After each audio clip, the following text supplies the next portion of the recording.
Meu filho de 7 anos adora futebol, então o inscreve em um time para que realize seu sonho de ser atacante. Mas o time já tinha outro atacante.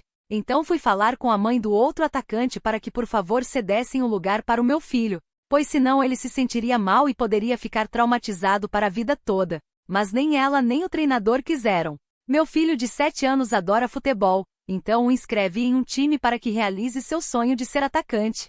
Mas o time já tinha outro atacante. Então fui falar com a mãe do outro atacante para que por favor cedessem o lugar para o meu filho, pois senão ele se sentiria mal e poderia ficar traumatizado para a vida toda. Mas nem ela nem o treinador quiseram.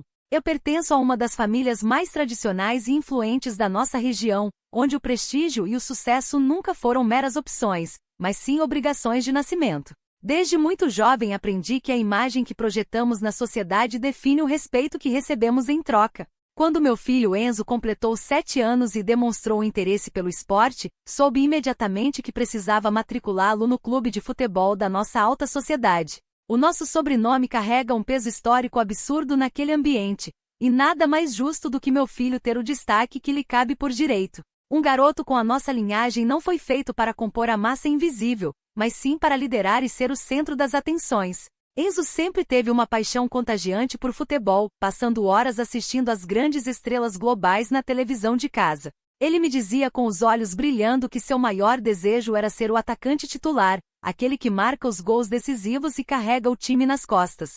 Como qualquer mãe da alta sociedade que preza pela excelência, decidi realizar essa vontade sem medir esforços ou economizar recursos. Para mim, a posição de camisa 9 não é apenas um lugar na formação tática do campo de jogo. Trata-se de um símbolo claro de status, protagonismo e postura dominante que molda o caráter de um futuro líder de negócios. No primeiro dia oficial de treinamento, cheguei ao clube com a certeza absoluta de que tudo já estaria devidamente preparado para a recepção do meu filho. Imaginei que a diretoria e os instrutores teriam a sensibilidade básica de reconhecer a importância da nossa presença ali. Caminhei ao lado de Enzo até a beira do gramado sintético, segurando sua mão com o orgulho de quem sabe o valor do próprio nome. O ambiente parecia ideal para a formação de jovens talentos com instalações impecáveis e uma estrutura de alto padrão. No entanto, minha expectativa de um tratamento compatível com o nosso nível social durou apenas alguns minutos. Assim que o treino começou e os coletes foram distribuídos,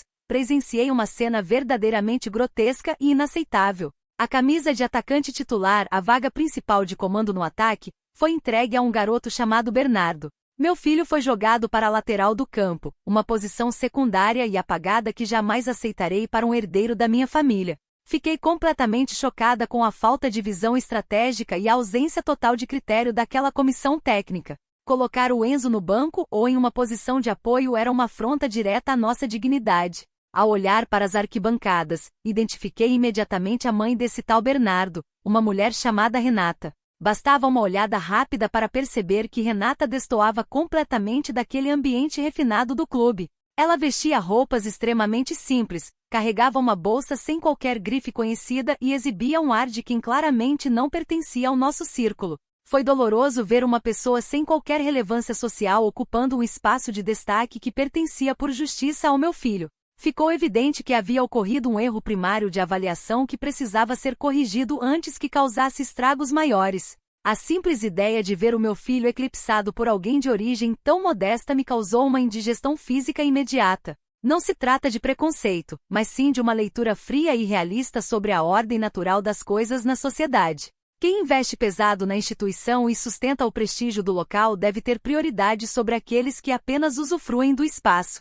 O destaque de um time deve refletir a força das famílias que o apoiam financeiramente e moralmente. Permitir que o filho de Renata fosse a estrela do ataque era uma inversão de valores que eu não deixaria passar em branco. Resolvi resolver a situação com a elegância e a classe que sempre pautaram o meu comportamento social. Esperei o treino terminar e abordei Renata no estacionamento, mantendo o tom suave e um sorriso educado. Expliquei a ela de forma muito transparente a importância vital daquela posição de atacante para o desenvolvimento do Enzo. Pontuei que para o garoto dela, qualquer outra posição no campo serviria perfeitamente para ele brincar e se exercitar. Sugeri delicadamente que ela conversasse com o filho para que ele cedesse a vaga principal, agindo com bom senso e civilidade.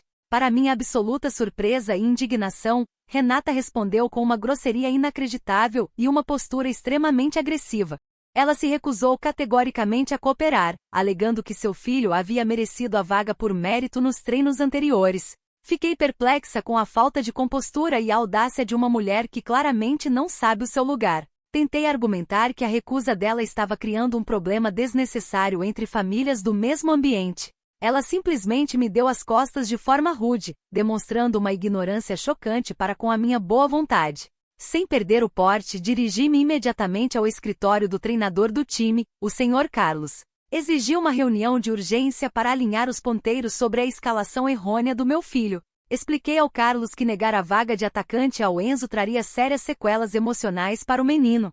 Argumentei que uma rejeição desse porte aos 7 anos causaria um trauma psicológico irreversível para o resto da sua vida. Afirmei com todas as letras que uma criança destinada ao sucesso não pode ter sua autoestima destruída logo na infância. Destaquei para o treinador que o desenvolvimento da liderança do Enzo dependia diretamente de ele ocupar o topo da formação. Falei sobre o apoio financeiro que minha família sempre prestou aos eventos daquele clube tradicional.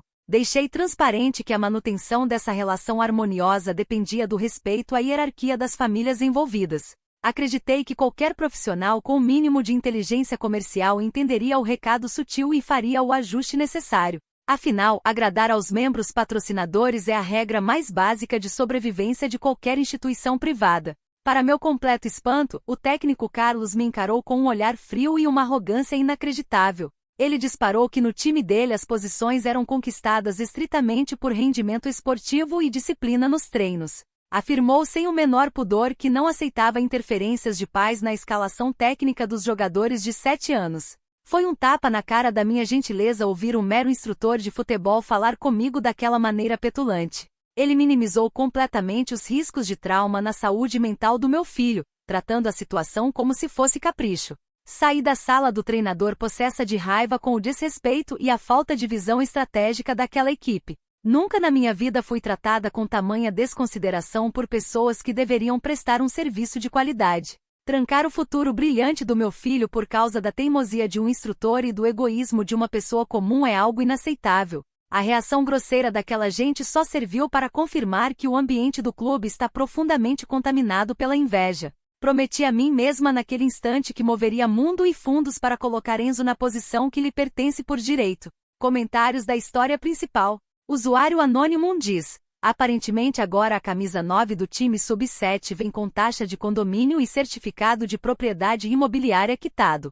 Quem diria que para ser atacante no futebol infantil precisa apresentar a declaração do imposto de renda no vestiário? Resposta da OP. Você fala assim porque provavelmente nunca contribuiu com um centavo para a manutenção de uma instituição de alto nível. É uma questão elementar de justiça que as famílias que mais apoiam e investem no clube tenham prioridade óbvia na escolha das posições de destaque. Usuário anônimo 2 diz: gostaria de saber se esse trauma psicológico irreversível para a vida toda é do garotinho de 7 anos ou do ego gigantesco da mãe dele que não aceita ver o filho no banco. Resposta da OP.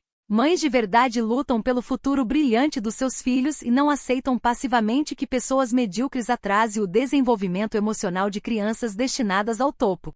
Se você acha normal ver seu filho ser rebaixado para proteger a vaidade alheia, sinto muito pela sua falta de visão. Atualização 1. Já se passaram 2 semanas desde a última atualização e continuei agindo para resolver essa injustiça de forma prática. Como uma mulher acostumada a gerenciar grandes negócios, sei que os problemas reais se resolvem com diálogo direto e incentivos corretos.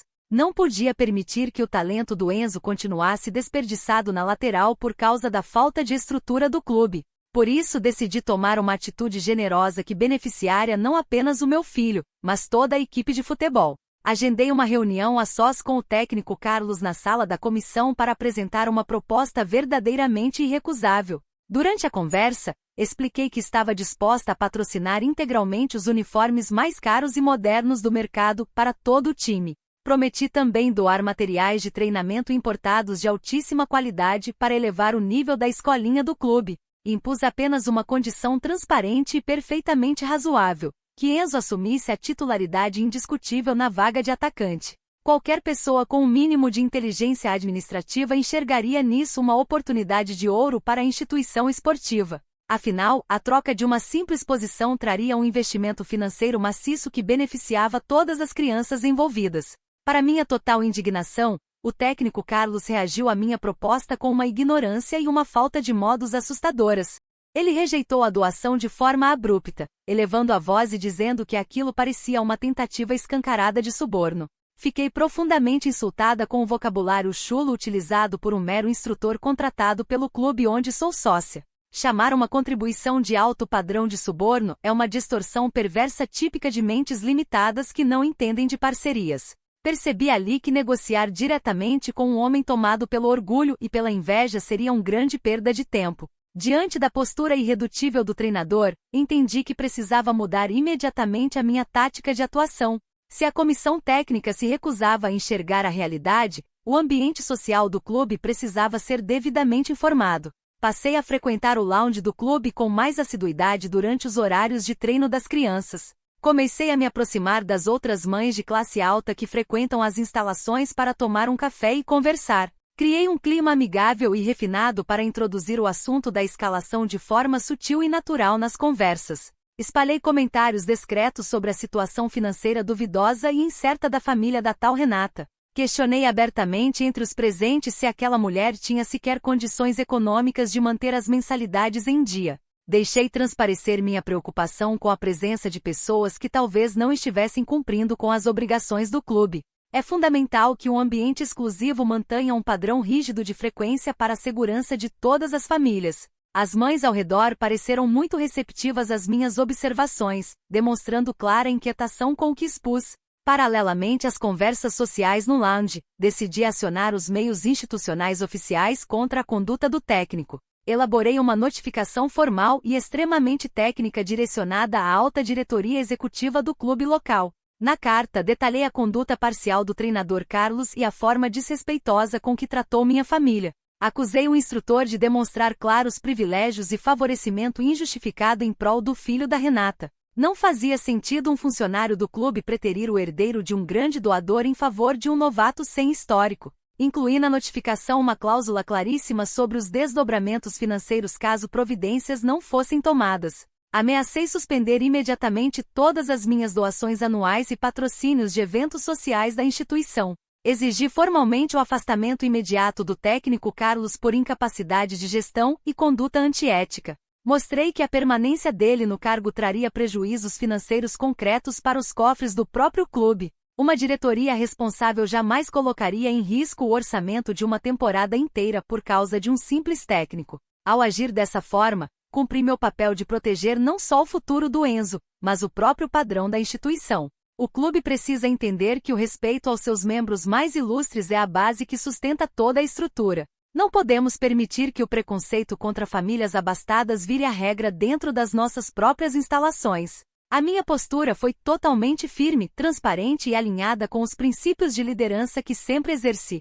Eu não ia recuar enquanto aquele erro grotesco de escalação não fosse devidamente corrigido pelos diretores. Enquanto aguardava a resposta oficial da diretoria, acompanhei os treinos com uma atenção redobrada do lado de fora. Vi o meu filho Enzo se esforçando para dar o seu melhor na posição de lateral, mesmo visivelmente deslocado. Coração de mãe sofre ao ver um jovem talento ter seu potencial tolhido por pura birra da comissão técnica. Ele tem o porte de um atacante goleador, mas a ignorância do Carlos o mantinha preso no setor defensivo. Toda vez que olhava para o filho da Renata com a camisa titular de atacante, minha indignação aumentava exponencialmente. As outras mães do clube começaram a olhar para Renata com uma certa distância e desconfiança visíveis. As sementes da verdade que plantei no lounge começaram a dar frutos no ambiente social da escolinha. Pessoas de classes inferiores precisam entender que tentar ocupar espaços de liderança à força gera consequências. Se ela não tinha capacidade de manter o nível exigido por um clube exclusivo, não deveria ter matriculado o filho ali. A pressão social é uma ferramenta legítima e eficiente para restaurar o equilíbrio que foi quebrado. Recebi a confirmação de que a notificação formal havia sido entregue diretamente nas mãos do presidente da diretoria. O clima nos bastidores do clube ficou extremamente tenso, com comentários correndo por todos os corredores. Alguns conselheiros mais antigos tentaram panos quentes, pedindo calma até a próxima reunião da comissão. No entanto, fiz questão de deixar bem claro que o meu prazo para uma solução definitiva era curtíssimo. Minha generosidade tem limites, e a paciência com o desrespeito à nossa família já tinha se esgotado completamente. Tenho a absoluta convicção de que fiz o que qualquer pessoa refinada e influente faria no meu lugar. Não se trata de uma guerra pessoal contra uma criança, mas de uma luta em defesa do mérito e da tradição. O treinador Carlos pagará o preço da sua soberba quando a diretoria sentir o impacto financeiro da minha retirada. Enzo terá o lugar de destaque que merece, nem que para isso eu precise reestruturar todo o departamento de futebol do clube. Aguardo com serenidade a decisão final da diretoria, sabendo que a razão e o peso econômico estão do meu lado. Comentários da atualização 1.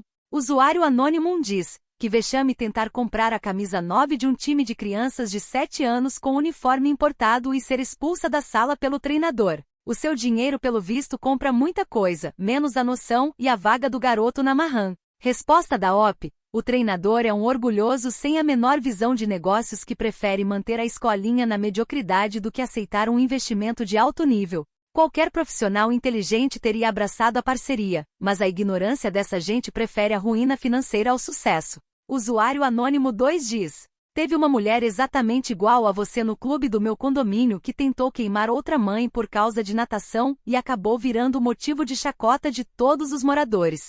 Cuidado porque o tiro costuma sair pela culatra quando a arrogância ultrapassa todos os limites. Resposta da OP: o meu caso é completamente diferente dessa historinha barata de condomínio porque a minha família possui peso, histórico e prestígio de verdade nesta comunidade. Não confunda a minha cobrança legítima por respeito institucional com a fofoca de pessoas sem relevância social. Atualização 2. Já se passaram um mês desde a última... Fala, galera! Se você chegou até aqui, é porque tá curtindo o vídeo, né? Então, dá aquela força pro galã, se inscreve aqui no canal agora mesmo! Eu adoraria bater a nossa grande meta de 1000 inscritos, e você faz toda a diferença pra gente chegar lá. Conto com vocês, hein? Valeu! Atualização, e percebendo que a diretoria do clube estava vacilando em tomar uma atitude drástica, resolvi agir por conta própria. Não posso me dar ao luxo de esperar pela lentidão burocrática de conselheiros que hesitam em punir a insubordinação de um funcionário. Como o ambiente das crianças continuava contaminado pela presença indevida daquele garoto no ataque, tomei uma iniciativa direta e generosa. Fui pessoalmente até a melhor loja de artigos esportivos da cidade e fiz uma compra massiva de equipamentos de primeira linha. Adquiri chuteiras de marcas altíssimas e bolas profissionais importadas para presentear quase todos os garotos da equipe do meu filho. Fiz questão de entregar esses presentes pessoalmente durante um dos encontros sociais no clube, na presença dos outros pais. Queria garantir que todas as famílias percebessem a minha imensa generosidade e a preocupação genuína que tenho com o bem-estar do grupo. Ao presentear os garotos com artigos de luxo, conquistei imediatamente a simpatia e a gratidão da grande maioria dos pais. Criei uma aliança natural para que todos ficassem do meu lado em um eventual boicote à presença do filho da Renata no time. O recado ficou implícito para todos: estar ao meu lado traz benefícios concretos, enquanto se alinhar com a oposição não leva a lugar algum.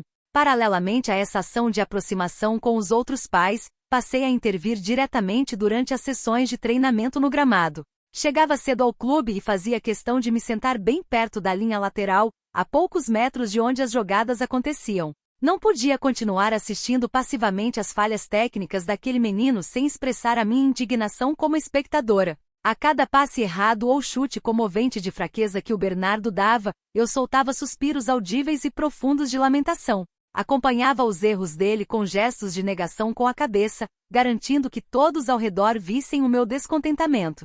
Soltava também comentários desdenhosos em voz alta, pontuando que a bola deveria estar nos pés de quem realmente sabia o que fazer. Dizia frases como que falta de técnica gritante, e assim fica impossível para o time evoluir sempre que ele perdia a posse da bola. Minha intenção era plenamente legítima: abalar o emocional frágil do garoto para demonstrar na prática que ele não tinha porte para a vaga.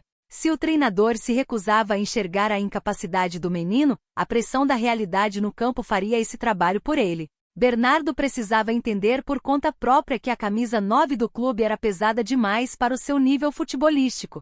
Essa estratégia de avaliação técnica presencial continuou ao longo de várias semanas de treino intenso sob o sol. Os outros pais começaram a notar o clima pesado toda vez que o filho da Renata cometia um deslize no gramado. Eu mantinha a postura ereta e o olhar frio, mostrando que não aceitaria a mediocridade passivamente no nosso ambiente.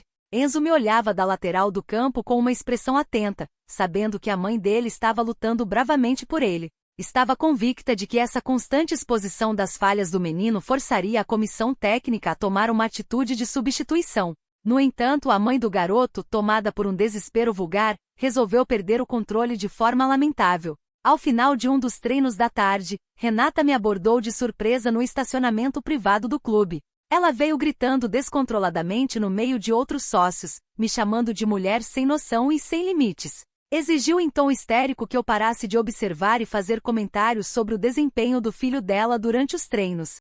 A cena que ela protagonizou foi um espetáculo grotesco de falta de educação e falta de postura social no estacionamento. Diante daquela gritaria barraqueira e sem classe, não me recuei um único milímetro da minha posição de superioridade. Mantive a calma e a elegância que me caracterizam, ajustando meus óculos escuros e olhando para ela por cima do ombro. Respondi com a voz firme e pausada para que todas as testemunhas ao redor pudessem ouvir com perfeita clareza a minha resposta. Prometi categoricamente que a processaria na justiça por discriminação, perseguição e danos morais gravíssimos. Fiz questão de destacar que a arrogância e a postura agressiva da família dela estavam destruindo a saúde mental do meu filho.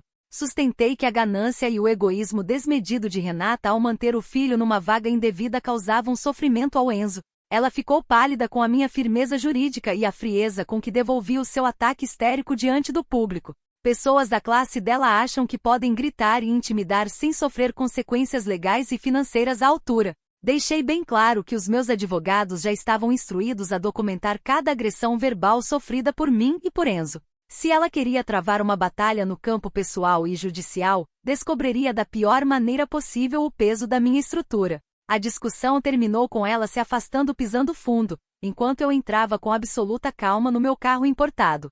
As pessoas presentes no estacionamento puderam ver quem realmente manteve a classe e quem baixou o nível da conversa. É estarrecedor ver como algumas mães preferem arrastar os outros para a lama em vez de reconhecer a limitação dos próprios filhos. A saúde emocional do Enzo continua sendo a minha prioridade absoluta em toda essa cruzada por justiça esportiva. Não vou permitir que uma mulher agressiva e sem preparo destrua a confiança de um garoto destinado à liderança. Os presentes caros que distribuí para o restante do time começaram a surtir efeito nas reuniões informais das famílias. Vários pais vieram me agradecer reservadamente, concordando que o clima na escolinha tinha ficado estranho após a chegada daquela família. Aos poucos, consegui isolar socialmente Renata e seu filho dos principais grupos de convivência e eventos fora do campo. A rejeição comunitária é a resposta natural da sociedade quando elementos desalinhados tentam impor suas vontades à força. O boicote velado estava se desenhando de forma perfeita, exatamente como planejei desde o início da minha tática.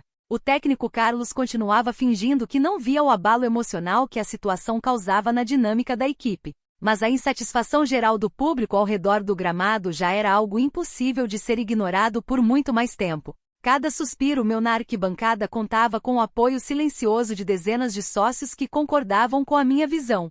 A verdade é soberana e a incompetência técnica não pode ser mascarada eternamente com discursos bonitos sobre merecimento. Estava mais do que provado que o filho da Renata não tinha estofo psicológico para aguentar a pressão de ser o atacante titular. Fechei aquele mês com a sensação de dever cumprido e com os meus passos perfeitamente alinhados para a vitória final. Renata agora sabe exatamente com quem está lidando e o preço jurídico que pagará por suas ofensas públicas. Enzo continuará sendo protegido pelo meu amor e pela minha determinação inflexível em garantir o melhor para ele. Se o clube não tomar uma providência drástica por bem, tomará sob a força da lei e do isolamento social completo. A coroa de titular do ataque pertence ao meu filho e nada impedirá que a justiça seja feita muito em breve. Comentários da atualização 2. Usuário anônimo diz: ficar vaiando e dando suspiro debochado para uma criança de 7 anos errando passe na beira do campo só prova uma coisa. Quem está precisando de acompanhamento psicológico urgente e psiquiatra é você, e não o menino. Resposta da OP: eu não estava vaiando ninguém, apenas fazendo uma avaliação técnica realista e necessária do desempenho do jogador, algo que aquele treinador incompetente se recusa terminantemente a fazer. Alguém precisava apontar as falhas gritantes que estavam prejudicando o rendimento do time todo. Usuário Anônimo 2 diz: ameaçar processar por discriminação só porque a mãe do menino mandou você parar de perseguir o filho dela é a coisa mais ridícula do mundo. Você parece uma vilã fútil de novela mexicana que corre para os advogados toda vez que não ganha o que quer. Resposta da OP: os meus advogados são os mais renomados da cidade e garanto que Renata vai aprender na justiça a respeitar quem está socialmente e moralmente acima dela. Quem cometeu difamação e agressão verbal no estacionamento foi ela, e pagará muito caro por cada palavra dita. Atualização 3. Já se passaram 2 meses desde a última atualização e a tensão no clube atingiu seu nível mais crítico com a proximidade do torneio regional infantil. Aquele campeonato era a vitrine perfeita para os jovens talentos da cidade e a oportunidade ideal para o meu filho se destacar. Não podia permitir de forma alguma que Enzo entrasse naquela competição importante como reserva ou lateral defensivo.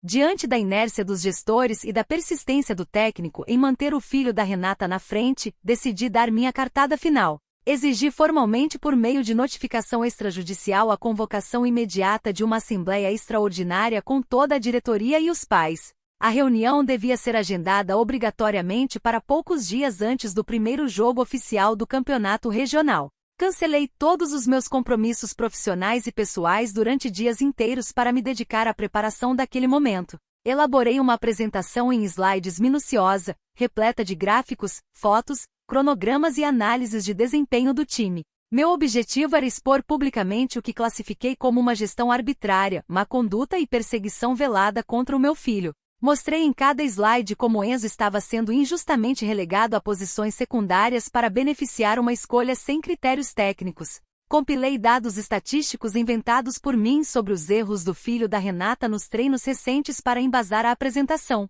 Demonstrei visualmente que a presença do menino no ataque reduzia dramaticamente a eficiência ofensiva da equipe do clube. Classifiquei a atitude do técnico Carlos como uma clara sabotagem premeditada ao desenvolvimento do potencial do Enzo. Montei um material com padrão corporativo de multinacional com cores sóbrias, gráficos explicativos e frases de efeito moral. Ninguém no auditório teria como contestar a precisão técnica e o profissionalismo dos dados que eu apresentaria na Assembleia. Para garantir que o impacto da reunião fosse devastador e sem chances de esquiva, decidi aumentar ainda mais a pressão.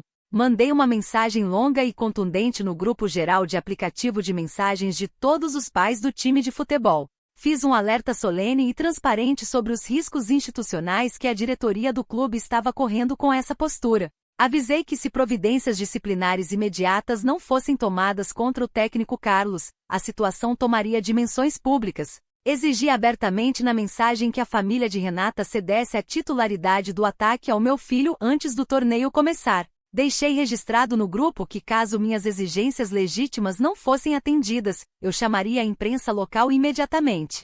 Prometi convocar as principais emissoras de televisão e jornais da região para denunciar o clube por assédio moral e maus tratos psicológicos a menores. Afirmei que exporia a instituição em rede nacional como um lugar que favorece apadrinhados e destrói o emocional de crianças promissoras. O nome do clube, construído ao longo de décadas por famílias da alta sociedade como a minha, seria manchado de forma irreparável. Tinha absoluta certeza de que a simples ameaça de um escândalo público destruidor faria a diretoria se curvar às minhas vontades. O grupo de pais entrou em polvorosa segundos após o envio da minha mensagem contundente no aplicativo. Houve um silêncio inicial de puro choque, seguido por algumas mensagens de pais tentando acalmar os ânimos. Ninguém tinha coragem de me enfrentar diretamente no grupo porque todos conhecem o peso do meu sobrenome e da minha influência. Renata nem sequer respondeu no grupo, o que para mim foi uma prova clara da sua covardia e incapacidade de debate. O técnico Carlos manteve-se calado, provavelmente apavorado com a tempestade jurídica e midiática que desabaria sobre ele.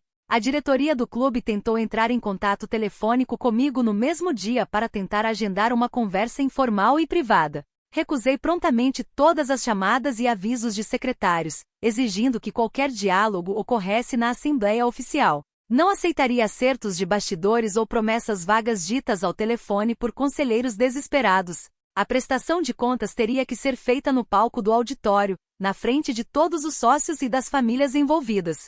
Queria ver o treinador e a mãe do menino serem confrontados publicamente pelos meus slides inquestionáveis. Nos dias que antecederam a assembleia, revisei minha fala dezenas de vezes na frente do espelho do meu closet. Treinei o tom de voz perfeito, firme, elegante, grave e carregado de uma indignação maternal justa e comovente. Queria que cada frase minha soasse como uma sentença de tribunal contra a irresponsabilidade da comissão técnica. Enzo merecia que sua mãe utilizasse todos os recursos disponíveis na sociedade para defender seus direitos sagrados. Um líder não nasce por acaso, ele é moldado pela coragem da sua família em enfrentar as injustiças do mundo. Vários sócios influentes me mandaram mensagens privadas demonstrando preocupação com a imagem da instituição na imprensa. Respondi a todos que a culpa pelo escândalo iminente era exclusivamente da diretoria omissa e da família de Renata. Se eles quisessem evitar a destruição da reputação do clube, bastava fazer cumprir a ordem natural e trocar a escalação. A minha posição era simples, cristalina e completamente inegociável até o último segundo antes da reunião. Minha vitória parecia apenas uma questão de tempo, um mero trâmite burocrático a ser consumado na Assembleia. Preparei um figurino impecável para o dia do evento, uma roupa de alfaiataria sóbria que transmitia autoridade e poder financeiro.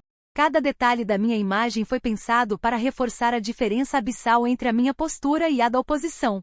Ninguém ousaria interromper uma mulher com a minha presença de espírito e o meu domínio da oratória corporativa. Eu tinha nas mãos todas as cartas do jogo, a razão moral, a pressão financeira e a ameaça de arruinar a reputação de todos. O auditório seria o palco do meu triunfo e da restauração da ordem correta dentro daquela escolinha de futebol. A expectativa na cidade para essa reunião extraordinária era imensa entre os membros da alta sociedade local. Comentava-se nos restaurantes e salões que a reunião definiria os rumos da administração do clube pelos próximos anos. Eu sentia o sabor antecipado da vitória a cada passo que dava rumo à concretização da Assembleia Geral. Tudo o que fiz até aqui foi motivado pelo mais puro amor maternal e pela busca incansável da excelência para o meu filho. Nada e ninguém me impediria de entregar a camisa 9 titular de atacante nas mãos do meu pequeno Enzo. A contagem regressiva para a Assembleia finalmente chegou ao fim com os slides prontos e salvos no meu dispositivo. Eu estava totalmente convicta de que a diretoria se dobraria em questão de minutos após o início da minha apresentação. A humilhação de Renata e o afastamento do técnico Carlos seriam o preço justo a ser pago pela ousadia de me enfrentarem. Enzo seria consagrado como verdadeiro protagonista do time, exatamente como planejei desde o primeiro dia de treino. Fui para a reunião com a cabeça erguida e a certeza absoluta de que o poder e o prestígio sempre triunfam no final. Comentários da atualização 3. Usuário anônimo diz: fazer uma apresentação de slides em PowerPoint com gráficos de desempenho para tomar a camisa 9 de uma criança de 7 anos num jogo de final de semana é o maior nível de vergonha alheia que já vi na minha vida toda. Resposta da OP. Pessoas de classes inferiores costumam confundir profissionalismo, busca pela excelência e rigor de liderança com obsessão desnecessária. Se o clube operasse com metade do meu nível de exigência corporativa, não estaríamos passando por essa bagunça técnica. Usuário anônimo 2 diz: ameaçar chamar a imprensa local para denunciar assédio moral infantil porque seu filho é lateral. Espero do fundo do meu coração que a diretoria crie coragem nessa assembleia e vote para te expulsar definitivamente do quadro de sócios. Resposta da OP. A diretoria jamais ousaria tomar uma atitude dessas porque o clube depende diretamente do prestígio, da influência e do aporte financeiro da minha família para manter sua reputação e relevância na cidade. Eles sabem muito bem quem manda ali. Atualização 4. Já se passaram alguns dias desde a última atualização e o grande dia da Assembleia Geral Extraordinária finalmente chegou ao auditório principal do clube. O recinto estava completamente lotado de sócios, conselheiros, diretoria em peso e dezenas de pais curiosos para acompanhar o desfecho. O clima no ar era pesado e solene, com cochichos ansiosos ecoando por todas as fileiras de poltronas aveludadas. Eu me sentei na primeira fileira com a minha pasta sob o braço, mantendo a postura impecável e a cabeça erguida como uma rainha. Quando o presidente da mesa finalmente me concedeu a palavra, caminhei com passos lentos e decididos rumo ao palco central. Subi os degraus do palco com uma presença cênica estudada e uma postura dramática digna das grandes ocasiões da alta sociedade. Ajustei o pedestal do microfone, olhei bem no fundo dos olhos dos diretores e projetei uma expressão de profunda tristeza maternal. Deixei que lágrimas calculadas e milimetricamente ensaiadas de indignação mourejassem no canto dos meus olhos diante da plateia. Queria que cada pessoa naquela sala sentisse o peso da dor que eu fingia carregar em nome da integridade do meu filho. Segurei o microfone com as duas mãos, fingindo uma emoção incontrolável para dar o tom trágico e solene ao meu discurso. Iniciei meu pronunciamento anunciando formalmente a todos os presentes uma decisão drástica e definitiva tomada pela nossa família. Afirmei em alto e bom som que, devido ao egoísmo desenfreado de Renata e à incompetência grotesca do técnico Carlos, o meu filho Enzo estava abandonando o futebol para sempre. Disse com a voz embargada que o menino estava com o coração completamente partido e profundamente traumatizado por ter seus sonhos esmagados pela inveja alheia. Declarei que a má intenção da comissão técnica e a ambição cega de uma família sem preparo haviam destruído a paixão de uma criança inocente. Acusei a diretoria de omissão covarde por permitir que um jovem talento fosse humilhado e empurrado para fora do esporte que tanto amava. O auditório mergulhou em um silêncio pesado e sufocante assim que proferi aquelas palavras finais sobre o suposto trauma do meu filho. Olhei para a plateia sentindo uma onda de triunfo pessoal, acreditando genuinamente que havia encurralado a todos com a minha comoção. Tinha certeza de que os diretores ficariam de joelhos e que a mãe do garoto se afundaria em vergonha diante de tamanha denúncia. Encerrei minha fala com um suspiro dramático e um olhar de superioridade moral direcionado à mesa diretora da Assembleia. Aguardei o momento em que os aplausos constrangidos ou os pedidos de desculpa oficiais fariam o auditório se curvar ao meu poder. No entanto, no exato segundo em que finalizei minha fala vitoriosa, vi que o olhar de todos os presentes se desviou abruptamente de mim. As centenas de pessoas na plateia viraram a cabeça simultaneamente em direção às imensas portas de vidro do auditório. Essas portas transparentes davam acesso direto ao gramado de treino do clube, situado exatamente ao lado do edifício principal. Curiosa e perplexa com a perda súbita de atenção da plateia, olhei também na mesma direção para entender o que estava acontecendo. O que vi através daquele vidro foi um verdadeiro massacre para o meu orgulho e a ruína absoluta de toda a minha narrativa. Lá fora no gramado ensolarado, o meu filho Enzo estava correndo alegremente vestindo um colete de treino amarelo vibrante. Ele não parecia nem um pouco triste, traumatizado ou com o coração partido como eu havia acabado de jurar no microfone. Pelo contrário, Enzo gargalhava alto, pulava de alegria e comemorava uma jogada com uma energia contagiante e radiante. E o pior de tudo, ele estava de braços dados e abraçado justamente ao Bernardo, o filho de Renata que eu tanto tentei destruir. Os dois meninos comemoravam juntos no meio do campo como se fossem companheiros inseparáveis de uma vida inteira de amizade. Enquanto eu assistia àquela cena paralisada de horror no palco, Enzo percebeu a multidão de pais nos encarando através das portas de vidro. O meu filho correu animadamente até a borda do campo, onde ficava uma mesa de som secundária usada para os treinos ao ar livre. Ele pegou o microfone da mesa lateral que estava conectado aos alto-falantes externos e ao sistema do auditório por causa da transmissão. A voz infantil e cristalina do Enzo ecoou com extrema clareza dentro do auditório lotado, interrompendo o silêncio mortal da sala. Ele gritou com o rosto radiante de felicidade: "Mamãe, olha, o Bernardo é meu novo melhor amigo e tá me ensinando a chutar no gol. Eu fiz um gol de calcanhar." Aquele grito eufórico do Enzo ressoou por cada canto do auditório como uma bomba de devastação para minha imagem pública. A plateia inteira de sócios, conselheiros e pais explodiu imediatamente em gargalhadas altas, gargalhadas incontidas e debochadas. O auditório virou um pandemônio de risos abertos, apontamentos de dedo e cochichos extremamente maldosos sobre a minha pessoa. Fiquei completamente paralisada no meio do palco, com o microfone ainda na mão e o rosto queimando numa vergonha indescritível. Fui exposta de forma cruel e desmoralizada pela pureza genuína do meu próprio filho, que nunca esteve traumatizado por nada. Toda a minha tática elaborada durante meses, os slides sofisticados e as acusações de assédio derreteram em questão de segundos. Enzo nunca quis ser o atacante titular por status ou poder, ele só queria brincar de futebol e fazer novos amigos no clube.